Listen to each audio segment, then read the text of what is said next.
today's topic of discussion. Uh, and I guess the first place we're going to start with that particular discussion is if you were to recognize that, when it comes to budgeting, you've got your color coded spreadsheet. You might have your downloaded budgeting apps, and every promising download downloaded app is going to give you some type of expectation of financial freedom.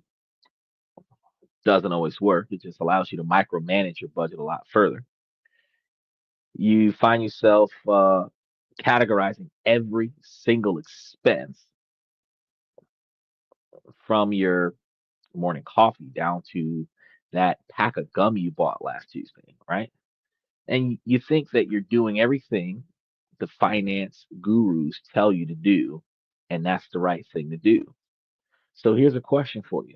If you're putting all of this effort into improving your budget so that you can have more money to save for emergencies, so that you can have more money to save for vacations, early retirement, investment opportunities, why does it feel like no matter how meticulous your track is when you're tracking your money, that you're just spinning your wheels and essentially recognizing that you're spending too much money? Well, for years, even I was trapped in this exact same kind of cycle. You know, we think that we're the problem when that's not necessarily the case. You know, we just find ourselves not disciplined enough because we create budgets that would work, and those budgets could be observed as a work of art, a fortress of financial responsibility. And for a week, maybe two, we see ourselves functioning like a moldy soldier, like a model soldier. I'm thinking moldy because I'm thinking about something else off to the side. But then life would happen, right? It always happens. You get that budget, you're following all the rules, you're putting away 50%, you're living off of 30%, you're investing 20%, or you might have that 10% to donate to the church, whatever you think, whatever the case may be. And everything that you planned on doing with life, the direction that you thought you were going in life, you're going that way for a couple weeks, and then an unexpected car payment, a friend's birthday dinner, a sale that was just too good to pass up. The second a crack appeared in the fortress, the whole thing comes crumbling down, leaving you feeling guilty for the things that you spent your money on, frustrated, and funnily enough, with less money than what you had before. Here's the truth: the problem isn't you, it's your smart budget. That rigid, hyper detailed system that you've been told is the key to wealth. It's often designed to fail. It's a system that works against our psychology, not with it. So, in tonight's show, we're going to show you exactly why that traditional budgeting model might be keeping you broke. We're going to dismantle the myths. And then I'll give you a simpler, flexible alternative, a plan that actually works for real life and finally puts you on the path to building real wealth. So, what's the first big reason that budgets fail? They operate on a principle of perfectionism. It creates an all or nothing mentality. Remember, Gen Xers, baby boomers, We don't function off of a work life balance. It's either work or life. There's never an in between, Quill. So think about it.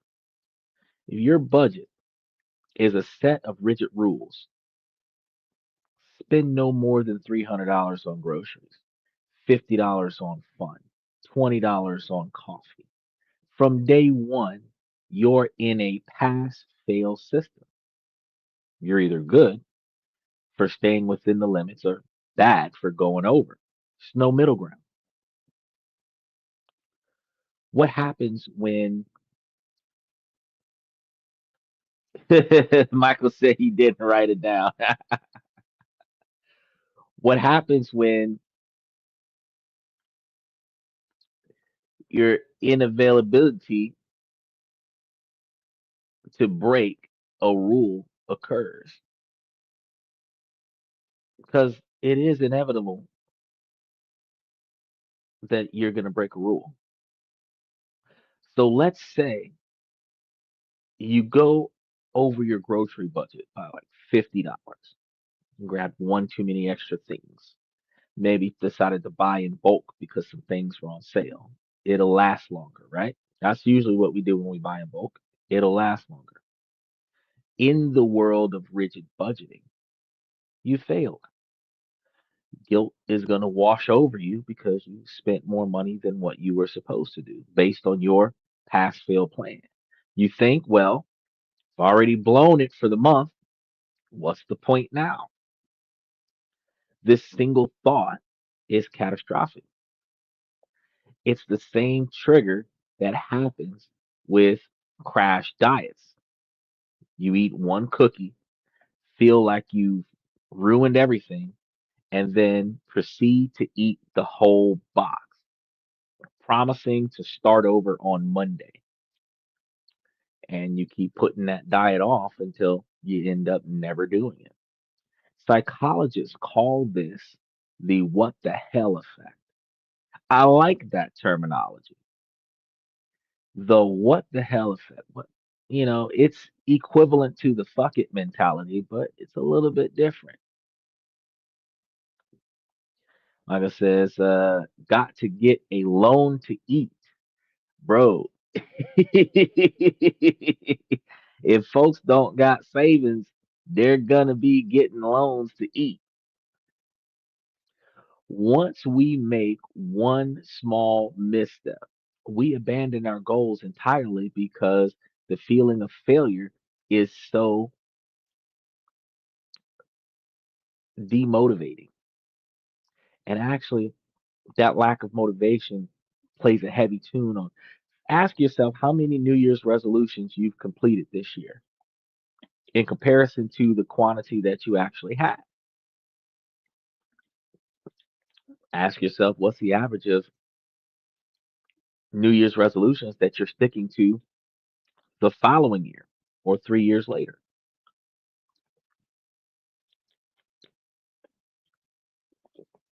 You know,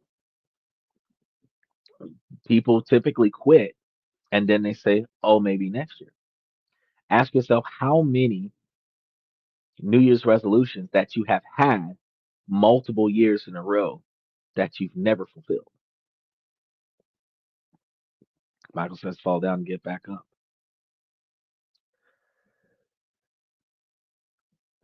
Your budget, which was supposed to empower you, becomes a source of shame.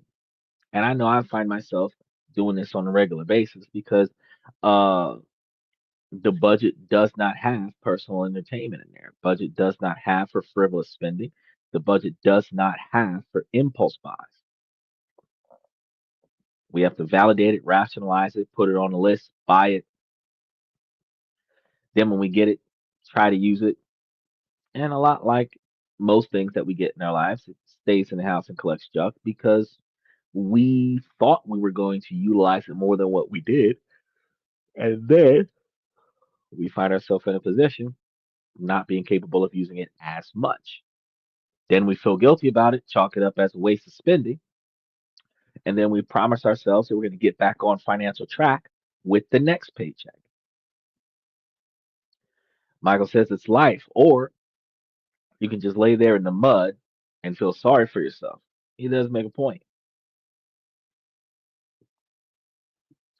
This mentality turns money management from practical skills into a moral judgment. And our natural instinct is to avoid things that make us feel shame. So you stop. You stop tracking. You stop looking at your bank accounts. You do the financial equivalent of burying your head in the sand, which only makes things worse. Some of us self medicate. Some of us go to the bar, drink up a storm, smoke everything under the sun with our homies. And some of us are reckless enough to do it at our own expense while everybody else is chiefing off of our bag. But that's where we end up. And this cycle is exhausting. No one can live a life of perfect financial discipline. Life is unpredictable. I told you guys before, have discretionary spending limits. If you're going to spend $100 or $200 a month as discretional spending, you could actually save that discretional spending to buy something that costs a little bit more. Like if you wanted to buy a $3,000 laptop and you're saving $300 a month worth of discretionary money, it'll take you 10 months to get that laptop, but you get it. 11 months with taxes, but you get it. You wouldn't have to compromise your budget. You can rationalize the things you still don't need and then redirect your capital to something that you do. So, viewing any devastation as a total failure traps you in a loop. You set unrealistic rules for yourself, a performance contract, if you will. You fail, feel guilty about it, abandon the budget, overspend to feel better about it, and then, fueled by panic, create an even stricter budget that you're going to force yourself to follow. And the vicious cycle continues to rotate. And this isn't building financial health, it's a recipe for burnout. And the goal should be progress, not perfection. Michael says the hard part in life is taking action to resolve those issues. But procrastination won't have happy.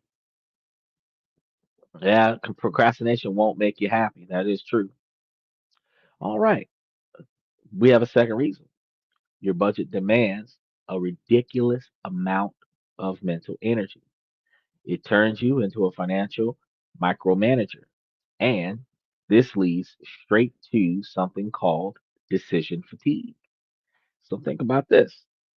How many decisions a hyper detailed, budget forced uh, person are you on a day to day basis? You're standing on a coffee shop or standing in the coffee shop, and instead of just buying a latte, you have to run a mental calculation as to how much it costs versus how much you have versus how much you planned on paying for whatever, for whoever. And then you have this frame of thought. Is this from my coffee category or my socializing category? I only have $5 left in the coffee budget. Should I get a small size? You're having a tiny, stressful navigation and negotiation with yourself over a cup of coffee. Now, multiply that by every single transaction that you've got to make. A trip to the grocery store becomes a complex puzzle of subcategories. So, is this protein powder a grocery or health? That's a good question.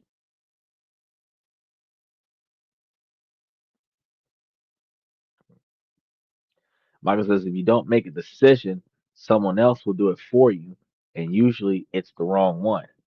If it's not the wrong one, sometimes it might be the right one, it's just not the right one for you. Or it might be the right one for you, just not the situation you're in.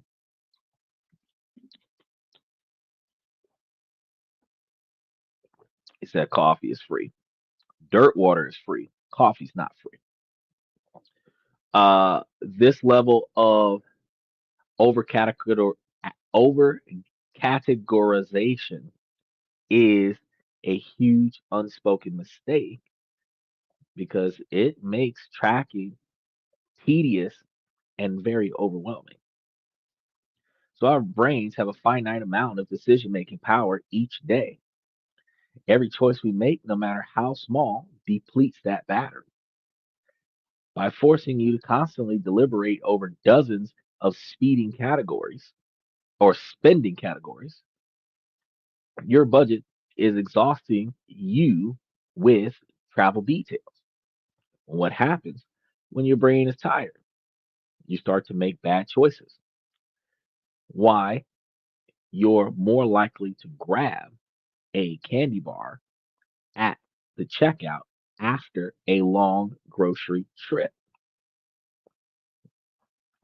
Your brain is done making good decisions, and what just was that easy before, gratifying options, is what's next. So, in financial terms, this means impulse spending. After a long day of tracking everybody else's pennies, your brain screams for a break. And that's when you're most vulnerable to that I deserve it purchase or the late night online shopping binge will leave you in a position where you end up not having what you need by morning. The irony is that by trying to control every dollar, you'll ultimately lose control over the majority of your dollars. Micromanagement gives you the illustration and illusion of control, but it's fragile. Financial health doesn't come from obsessing over a $5 coffee.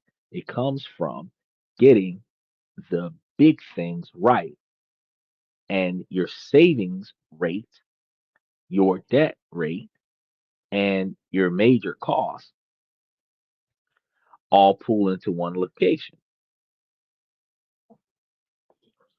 Now, you're smart. Your budget is making you focus on leaves while ignoring the forest.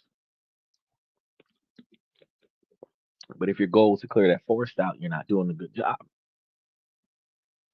Another huge problem is how flexible the budgets are because they're often created as static documents at the start of the month with no room for the messy realities of life.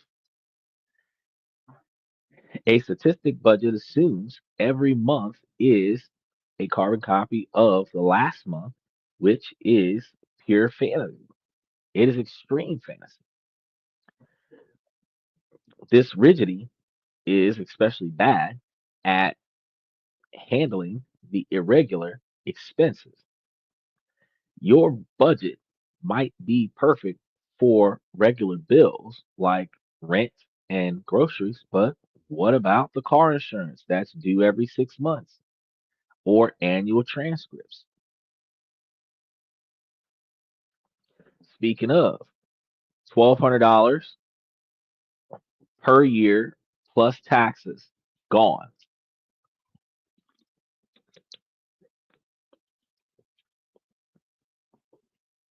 When you start asking yourself questions like, what about holidays, birthdays, or the fact that your car will eventually need new tires?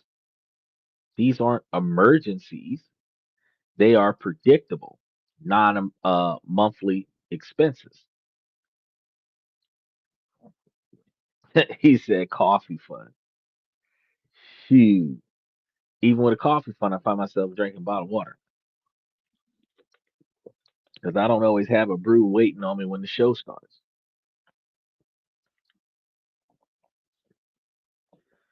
So when these bills arrive, it feels like a surprise attack. You didn't have the model allocated, so you either drain the actual emergency fund or worse, put it on a credit card. This set it and forget it approach makes your budget obsolete almost as soon as your credit is created. Life changes and your income might shift. And if it did, your utility bills and the weather that is going to make those utility bills more expensive, that's going to be the issue that you're going to have to deal with. So Michael claims that tires at $500 per tire times four is another $2,000 plus tax. And that's if you didn't forget to put it in the budget, wore down the tires, and now you have bad brakes and rotors as well. And you'd have to spend an extra $150 to get those taken care of. Or worse, you're spending close to $2,000 to machine the headers before you go ahead and do the head.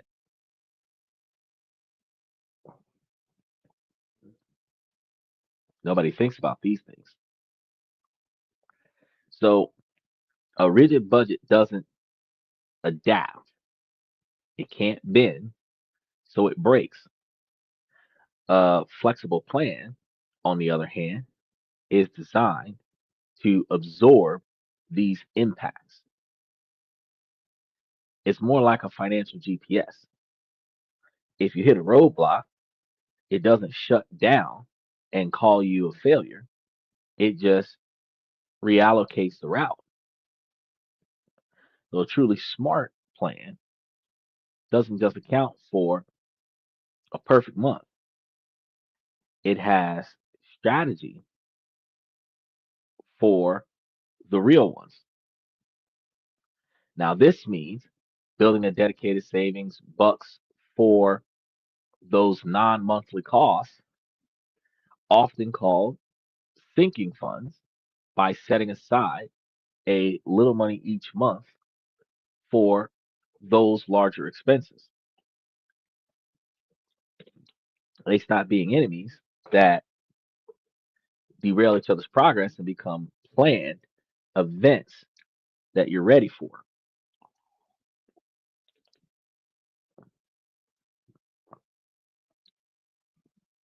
Your budget's failure is to be very flexible, and it is your weakness, and it's a fundamental design flaw in your diagram. So if you find information like this helpful and you're ready to stop fighting with your own budget, take a second look, hit that subscribe button. Make sure that you know what you're getting into and that's still available for you to go pick it up. Now, we're about to get into the biggest money traps your budget is completely ignoring, and you won't want to take the miss. In this next area, it sounds so simple, yet it's of the main reasons why even the most disciplined budgets collapse. It's the habit of budgeting with your gross income instead of your net income. That's pretty decent advice. Now, when you get a job offer, they tell you that their salary and they're going to tell you how much money you're going to get per year if you decide to work for them. Now, if that's reasonable, even if it's not the exact amount that you were supposed to get, you walk away with something that you didn't already have your hands on in the beginning. But if you do the math on that quickly, it's around about $5,000 a month. So you can create your own perfect budget based uh, on the $5,000 figure. But then your first paycheck hits your bank account, and after taxes, health insurance, and retirement contributions, it's closer to 3,800. Settling your perfect budget isn't just flawed; it's completely working uh, outside of the tandemness of the budget. And you've created a spending problem out of the spending plan that was based on money that was never yours in the first place.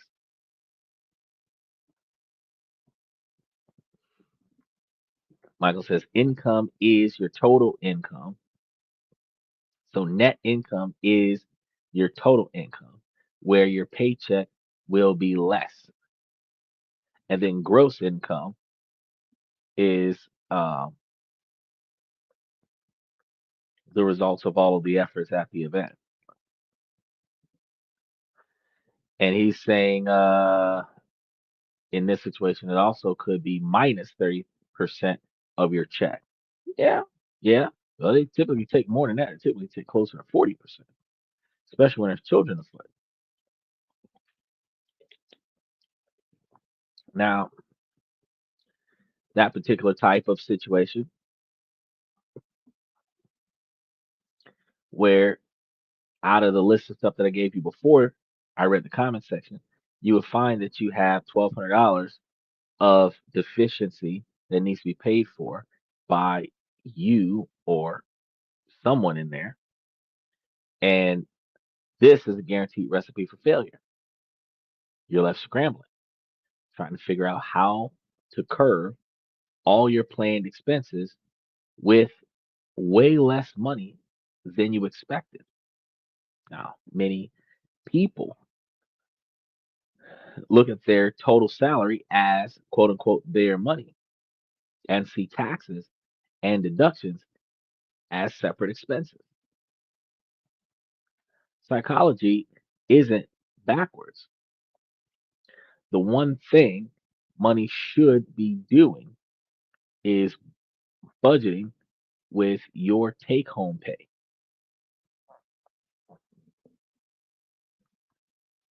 He said, sleep.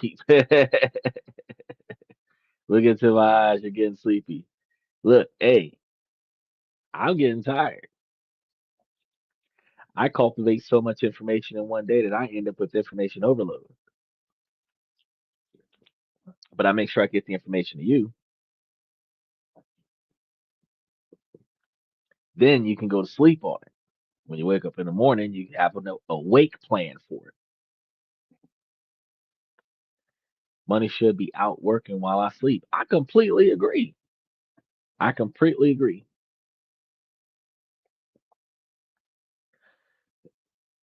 Uh, Psychologically, uh, it doesn't happen in the forward motion that we normally perceive.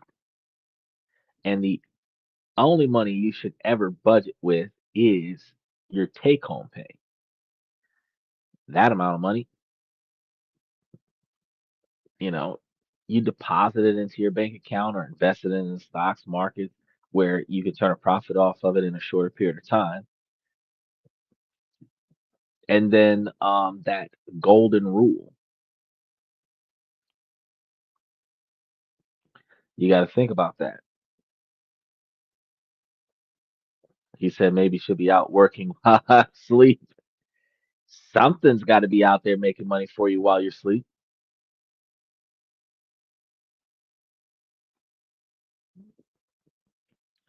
Now, basing your budget on gross income gives you a false sense of financial capabilities, leading you to commit to spending levels that are totally unsubstantiatable, that, like planning a road trip based on a full tank of gas, where you're actually starting on emptying the vehicle, a sudden financial wave comes through and smacks that van off the cliff. The first step is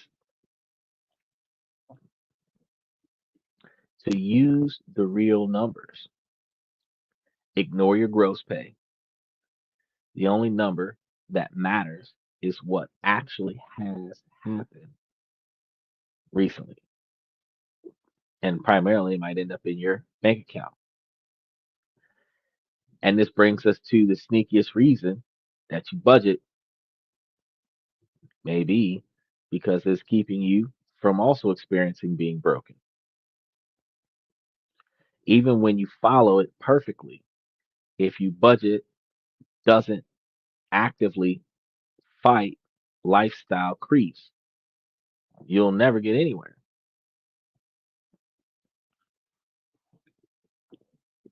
You have lifestyle creeps, lifestyle inflation, and this is in our natural tendencies to increase spending as our income grows.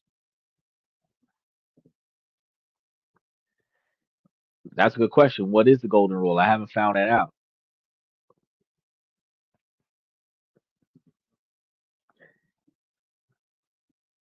So you'll find yourself in a situation where you get a raise and almost without thinking, your expenses raises to meet the new income. And that's weird. Your $1,000 appointment becomes a $1,500 one, and your reliable old car gets trashed when they were supposed to be in for the new the new day.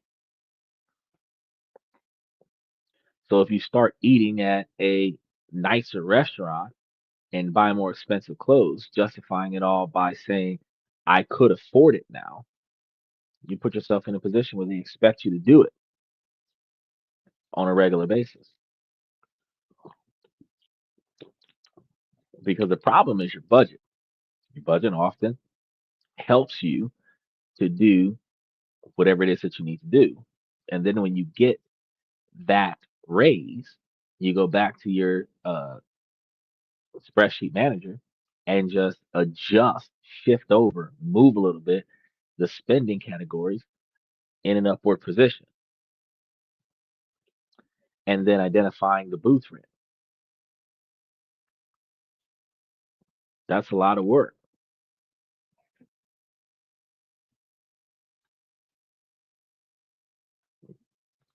Michael says inflation is something I can't control.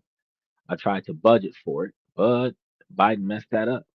It is hard to follow the trends of politics.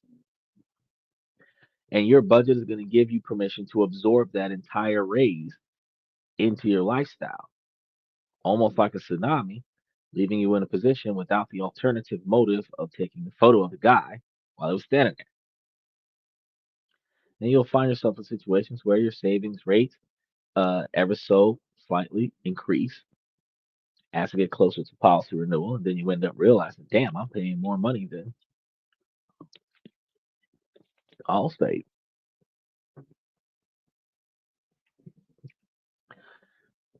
So you're making more money than ever if you follow this particular type of process, but you're still living paycheck to paycheck, and it's just a more expensive version.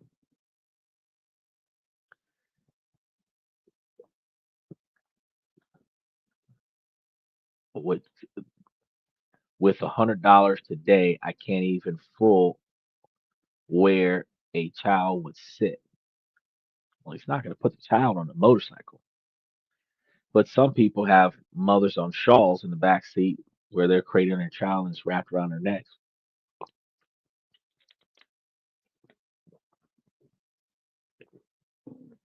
Chronic, he says roadkill. Yeah, it's better for all of us. Now, the silent destroyers are typically goals like retirement because they're long term goals.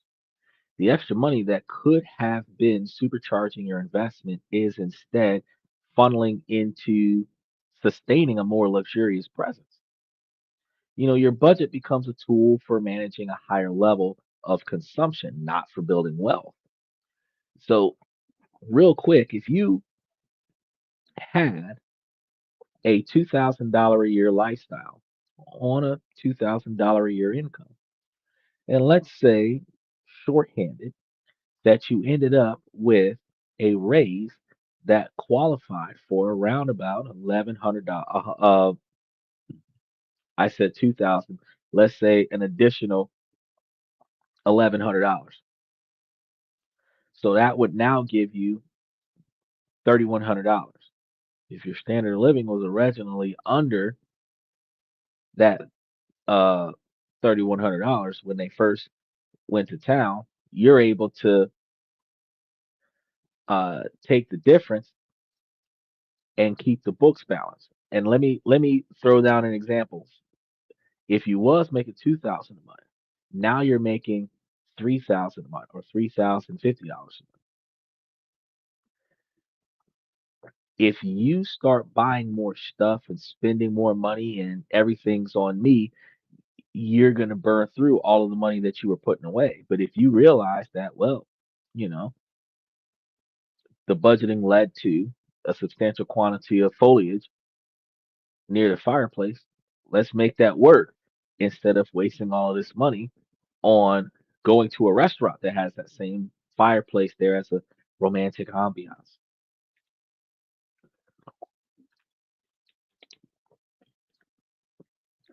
You only feel control in situations where you're on budget, but that goalpost is constantly moving in the wrong direction.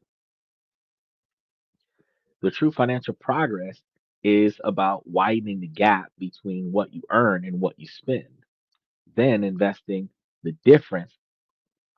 A better system can become required, where even you watching a show can be in an intentional position because you decided to make that work. A percentage of every raise should be automatically sent to your future self, your investments, your savings, your clothes, your shoes, or invested towards debt before you ever think about upgrading. Your lifestyle should come second to that. And without that firewall, lifestyle creep will keep you on the financial treadmill forever. He said, I'm going to assume both are working. Well, yes, but even if they weren't, even if the stay at home parent is making less money than the parent that is on a career, it can happen. But the emotional spending feedback loop, it's a lot of words, but it lets us talk about how restrictions lead to rebellion and your overly restrictive budget can actually cause the very behavior it's meant to prevent. Now, that might sound a little bit confusing, but if you are already on the road driving fast, when they come because a traffic light caught somebody speeding, that's a whole different story. Now, in addition to setting it up, you also have to look at uh, with such very restrictive budgets, You have to look at the very behavior that it's meant to prevent, such as having a buddy stop you from impulse and emotional spending. You're acting like a gym coach on a strict diet.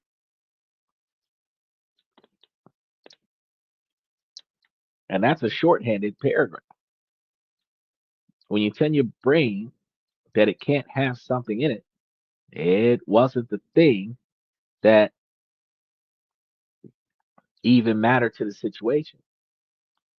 A budget that labels spending as bad or off limits creates a sense of deprivation where this constant feeding of restrictions built in psychological tense, you can resist it with willpower.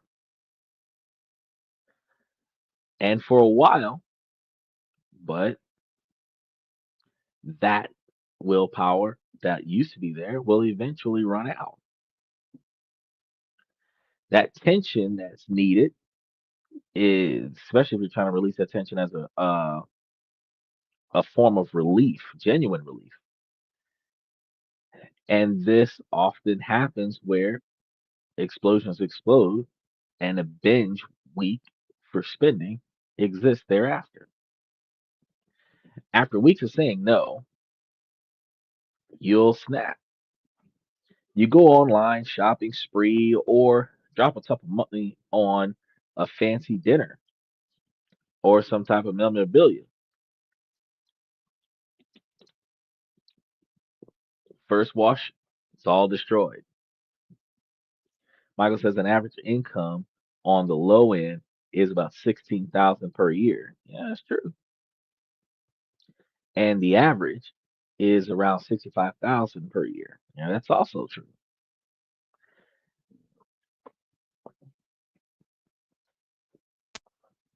So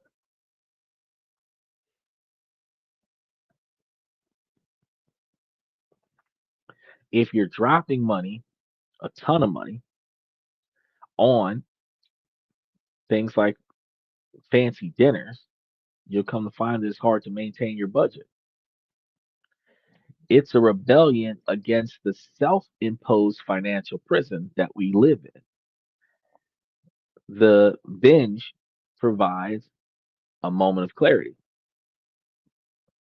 a rush of freedom, but it's quietly and quickly followed by intense guilt, forcing the belief that you're bad. Bad with money, though.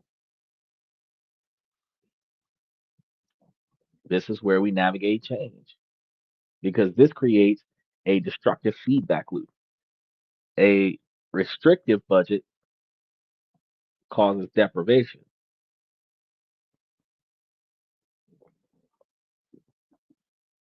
So, I will start right there. Michael jumps in with go to the estate sales if you really want to stretch that dollar. Well, I haven't seen him because Florida's got a lot of them, but I haven't seen them in places like Arkansas yet or other places.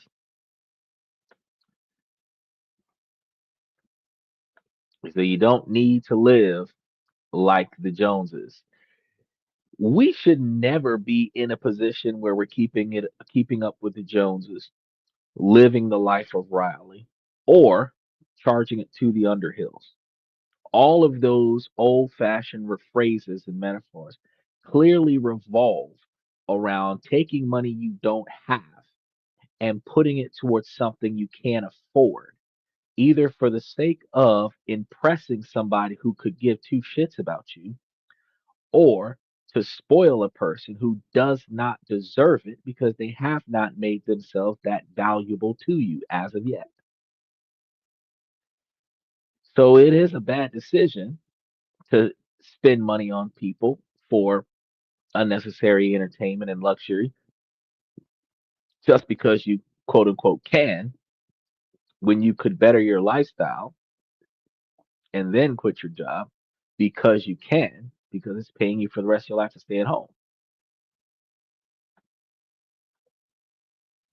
But we have to understand that with these vicious loops, a restrictive budget causes deprivation, which leads to binge spending. Deprivation can happen in a lot of different ways. You could stop spending money on hair care products and body washes, deodorant, razors, and everything to that effect, trying to build up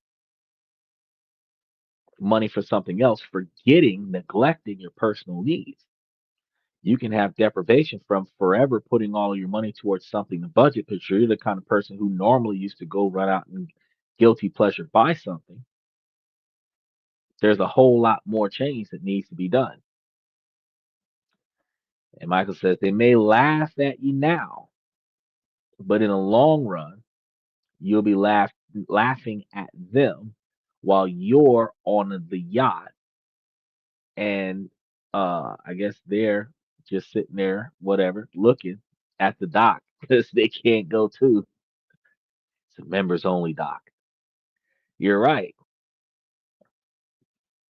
But the binge causes guilt, which makes you think you need an even more restrictive budget, and the cycle continues, getting more extreme and more damaging each time. Now, your performance in these dynamics is finite because nobody's telling you, oh, you can't do that, right? So you'll find that the same boot is on your vehicle that it is on everybody else's vehicle when boots start getting passed out. So if you're determining a person based on what's in the bag, you got to make sure that it's not practical towards their own success. Multiple metaphors tonight at the same time. He says, do the sacrifice now while you're young, and life has a tendency to sneak up on you before you know it, you're mid 40. And he's right. 20 years is a long time. You see some of those live action movies where dude gets out of jail, he's like 28, been in jail for 15 years. You're like, holy crap. Yeah, bad choices in his childhood held him over until he was an adult. But when you're dealing with your financial budgets and the lack of availability along the side, you find out that this system also fails to account for emotional spending triggers. So we don't just spend on needs and wants, we also spend to cope.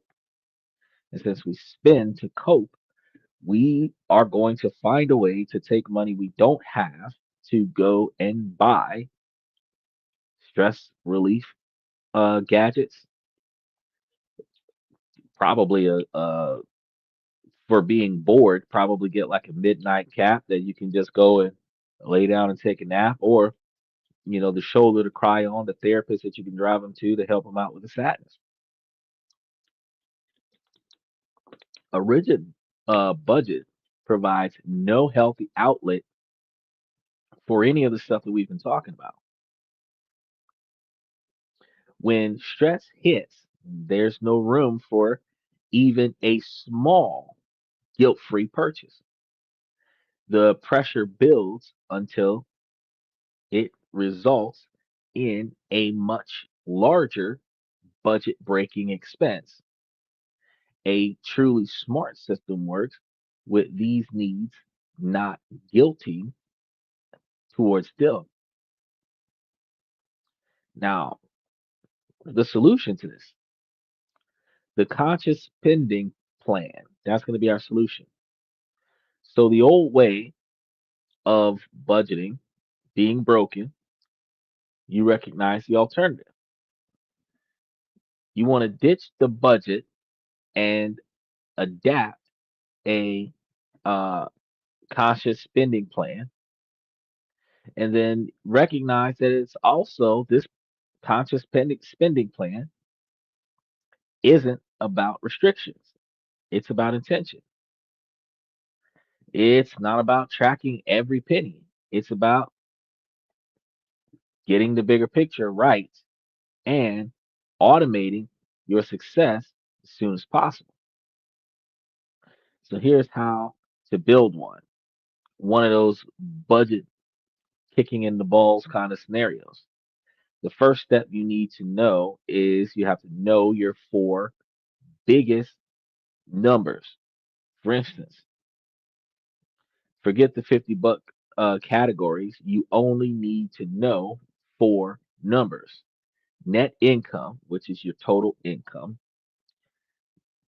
take home pay, which is after any taxes, fees, or anything like that are taken out of your check. They give you whatever's left. And this is the only number that your plan is to build on. Next, you're going to deal with fixed costs, the essentials that you need to survive. He says spending makes me feel good.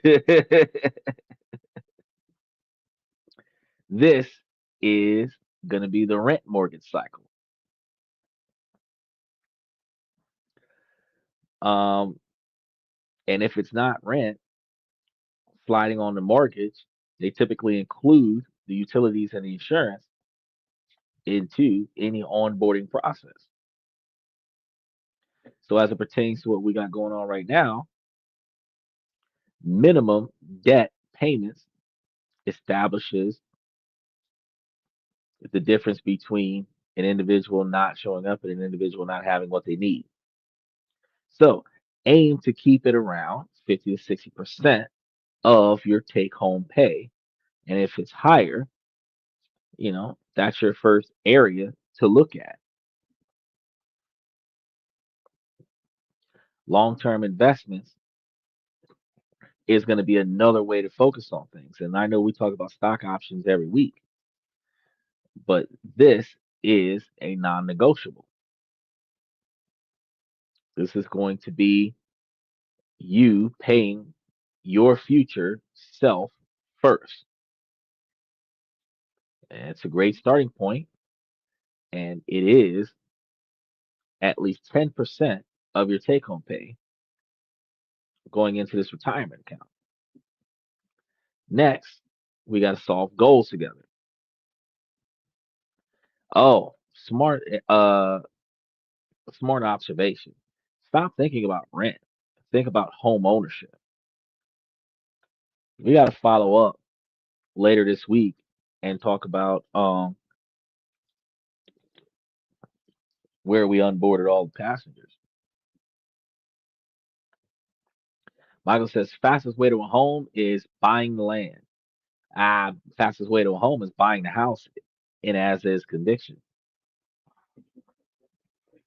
Now, this is going to make for four medium term goals, like an emergency fund, which we've talked about before, aiming for 3 to 6 months worth of expenses, a down payment, or a big vacation where you're able to um, ride the plane next to people that you know. Then you try allocating 5 to 10%. And when you do that, those numbers add up. The money that's left over, the bring us the best parts, and here we are. It's not a good idea to do all the work yourself, but it is a good idea for you to kind of walk them through how to start trying to do it your way. And you're right, you would have to do social groups where everybody would have to face each other and uh, talk about what's going on with their days. But that's what they do. They're throwing their entire group into a different category of debt and finance that you wasn't even a part of. So you got to think about that. Next step, step number two in fixing the situation, you want to automate everything. And this is the most important step because human willpower is unreliable. Systems are not unreliable. You need a system that automatically moves your money where it goes to go. That's where it needs to go. That's where they're going to be trying to make sure that they get it to.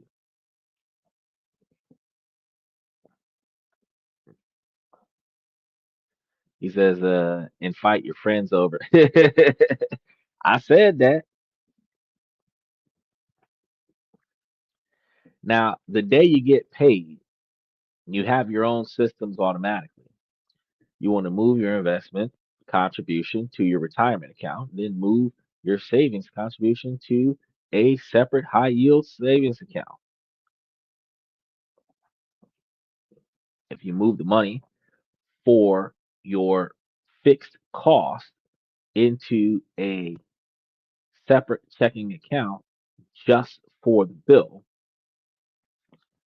they're going to be shocked and dumbfounded by it, but they're going to be grateful that it was you and not the person with the tow truck out front. By automating, you are removing temptation. So your goal might end up being, without you even, things that we don't pay too much attention to.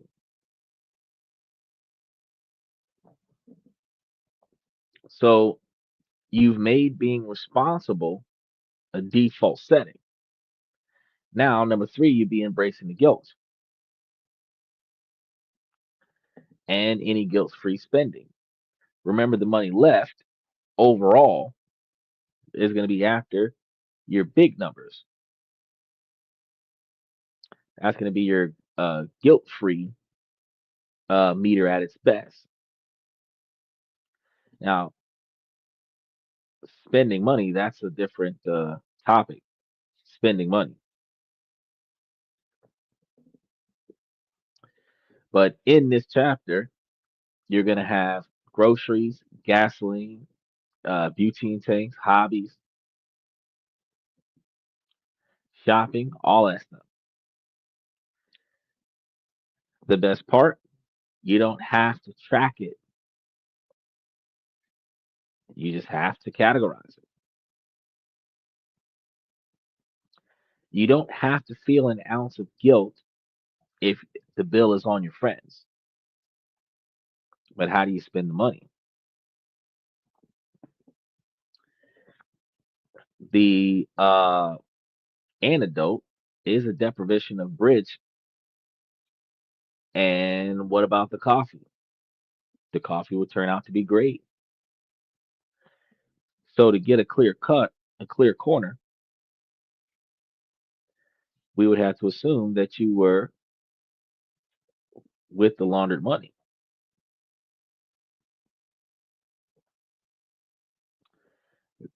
Because if you're holding the stacks of cash, you'll come to find that if you want to go to a concert, you just go. As long as the money's there, you just go. You have an unprecedented time. He says, happy Friday night. Remember to like, subscribe. And then he gave me a good one here. Friends love to help if you need them and get them drunk. Oh, you'll find some wise, drunken individuals, especially at a cruise ship pub.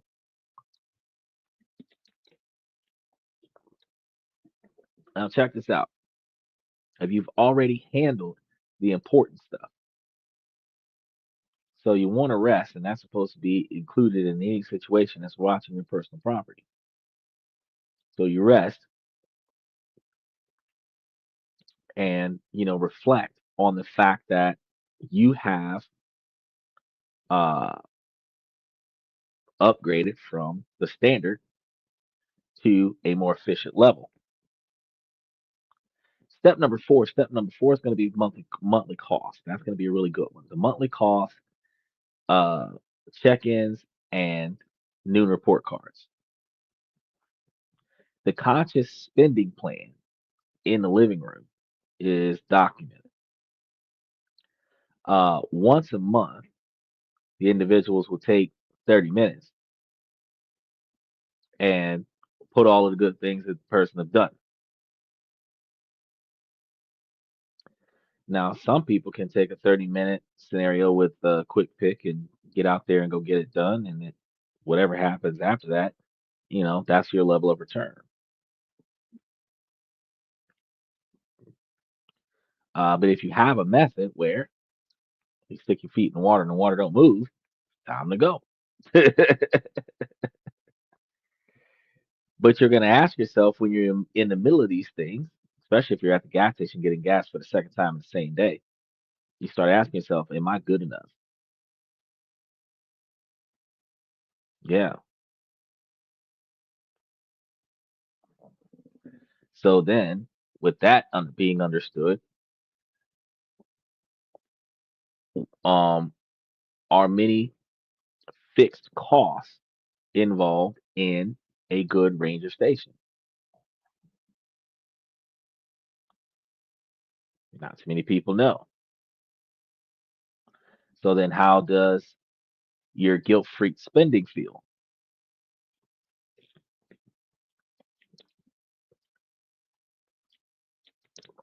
A lot of us don't know because we don't try. But those of us who do try know that we have enough, or we are constantly running out of Earl.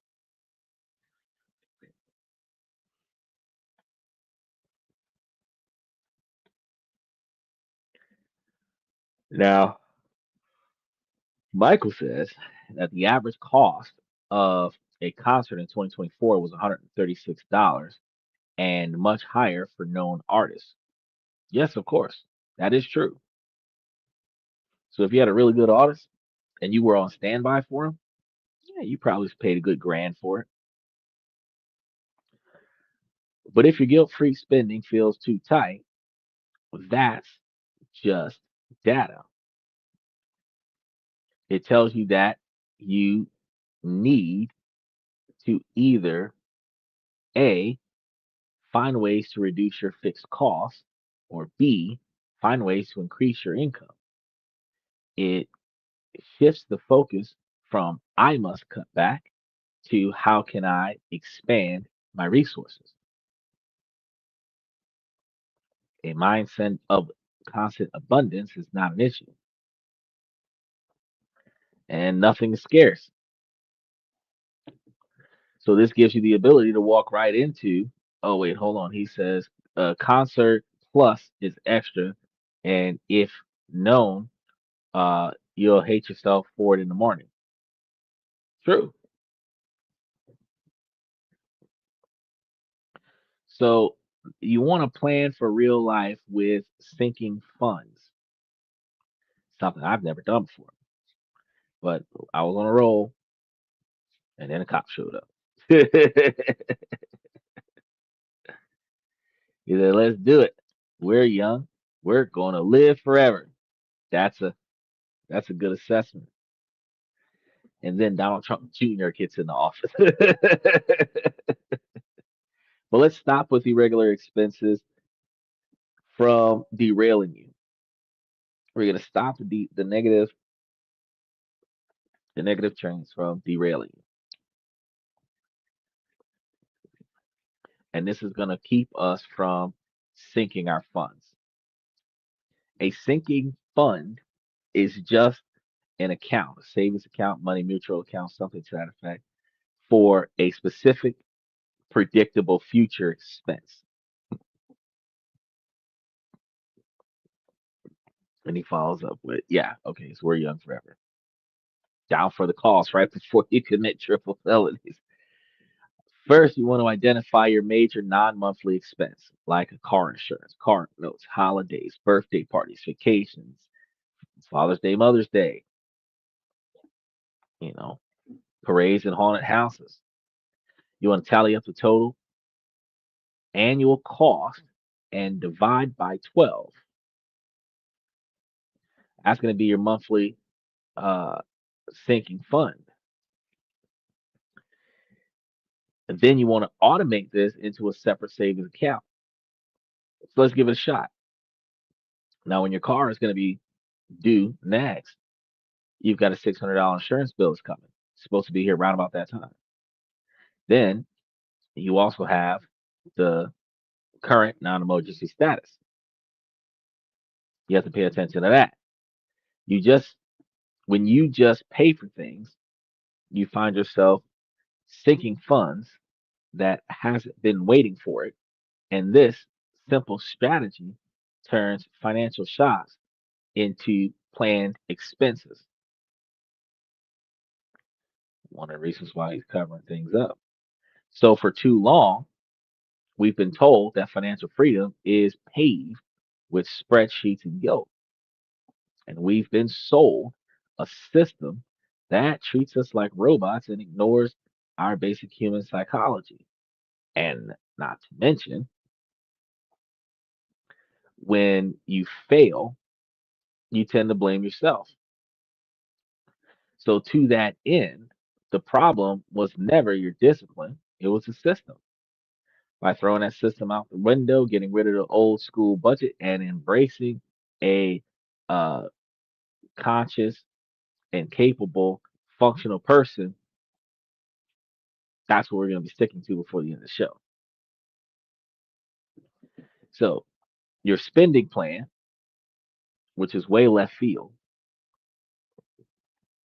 your spending plan is going to be interacting with the group. Now, you find yourself shifting from a mid set to a scarcity of the ambulance, then from restriction to um, intention. What do you got? And then from guilt to freedom. Let's lay down filter or lay down the documents so that we can move on with our discussions. You follow the big wins and losses of automated savings in this type of environment. And if you recognize, it'll also give you back the permanent uh, service animal position as we invest in other things. So you'll find yourself giving yourself permission to rest financially, to rest effort because you've got the animals there to help you, and rest alongside a guilt-free life. You'll find yourself to be building a flexible system that bends with life instead of being broken. And you'll stop being a micromanager of the past, making a start uh, being the architect of your future, not this isn't just a different way to uh, build it, it's a better way to live with the money. One that is sustainable, empowering in infected uh, situation, you would be able to find that there are better ways to live with that money. And one of those observations is going to be sustainability, empowerment, and finally, actual works. Now, not saying the current president isn't doing some work, he's just not doing any in my current neighborhood. So, what is one of the rules from your old budget that you are the most excited to break in your current budget?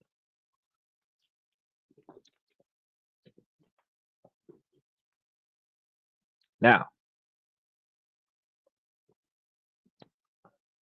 if you found this video changing how you think about money, share it with someone that is stuck in the spreadsheet cycle. Because for more strategies on how to build wealth with a system that works for you to make money, make sure that you can make money. You want to make sure that you can like and subscribe on this channel. And then We're going to be checking on how to spend consciously and then live a happy and full life. Now, this is wild because we never thought before that budgeting could be such a problem, but it can be. If you leave important things like the man getting himself new attire for work, that prevents him from having an incomplete uniform, agreeing that extra effort comes from the partner because the partner agrees with putting in the effort, that makes things more successful and less argumentative. So, what I want you guys to wrap your minds around on the show today is that third time's a charm. That's the best way I can say it. So, on that note, I'm going to say, ladies, as long as the situation doesn't make sense, I'm going to keep asking you, ladies, to make it make sense. So, ladies, please make it make sense. And then, fellas, utilize budget strategies. Go back through some of the budget strategies that we've had on the show and navigate yourself to an area where you're not uh, dealing with the overly oppressive behavior of the single men. And take that information, fellas, and utilize that information to make yourselves higher value men. Because that's what a lot of us are looking for these days is the one that doesn't have the ring on the finger. Big deal. So, ladies, what y'all also have to understand though is that while we're about a 61% male driven podcast from the male's perspective, uh, we are not biased about our opinions. We come from a uniform environment. But a lot of us want to get something because somebody else has gotten it.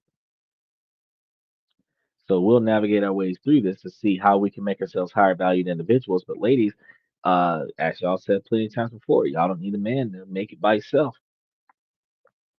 Why y'all not putting y'all money away? You got to put it down until it's your turn. That's the complex dynamics of the kind of situation that we're in with investing. And if they would have followed instructions, you would have taken it out a long time ago. You probably would have gotten detention at the most, but at least we learned something. So, recognizing, ladies, that you can take this information and make yourselves higher value women as well, I want to go ahead and say thank you guys for coming to this and that because we got a few more budgeting tips that we're going to be talking about over the week. So, I want you guys to stay tuned for that. I'm your host, Andrew, where we talk about this, that, and everything in between. And I'm going to see you guys tomorrow night.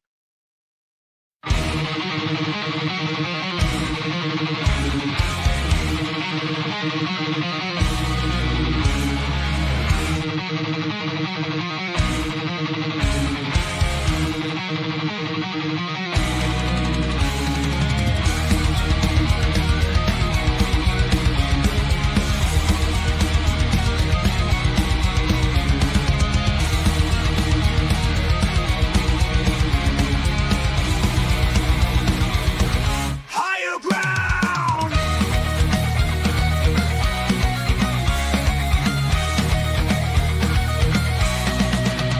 Used to chase validation, now I validate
That's my personal command.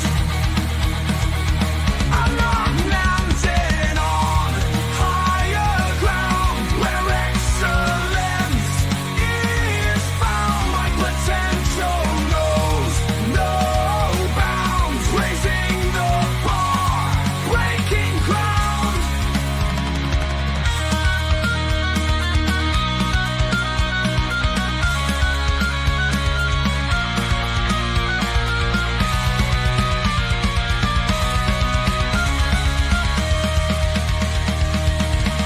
I'm not just living, I'm manifesting my vision, cutting through limitations with surgical precision. My expectations are my compass, my respect is my shield to mediocrity and chaos. I will never